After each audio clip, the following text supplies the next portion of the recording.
1984मध्ये एका 19 वर्षाच्या लेग स्पिनरने इंग्लंडच्या फलंदाजांना अक्षरशः फिरकीवर नाचवले आणि भारताला तब्बल 8 गडी राखून विजय मिळवून दिला. कोण होता हा गोलंदाज? चला जाणून घेऊया. नमस्कार मित्रांनो, मी अजय. आपल्या गप्पा क्रिकेटच्या अजयसोबत या कार्यक्रमात आपले मनपूर्वक स्वागत.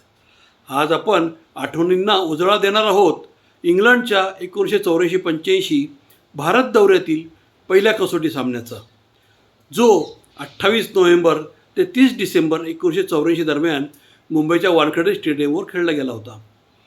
इंग्लंडने नाणेफेक जिंकून प्रथम फलंदाजी स्वीकारली, पण भारताच्या तरुण लेग स्पिनर एल शिवरामकृष्णन यांनी इंग्लंडच्या फलंदाजीचा कणाच मोडला. त्यांनी 74 धावात 6 बळी घेत इंग्लंडचा पहिला डाव केवळ 195 धावातच संपवला.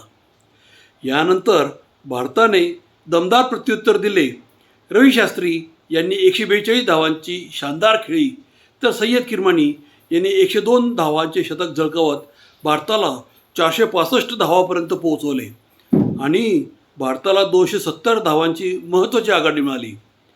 दुसऱ्या डावात इंग्लंडने प्रतिकार करण्याचा प्रयत्न केला, पण पुन्हा एल शिवरामकृष्णन यांनी 4 बळी घेत इंग्लंडला 317 धावातच गुंडाळले. भारतासमोर विजयासाठी फक्त 48 धावांचे लक्ष्य होते. भारताने 2 गडी गमावून 51 धावा करत सामना 8 गडी राखून जिंकला.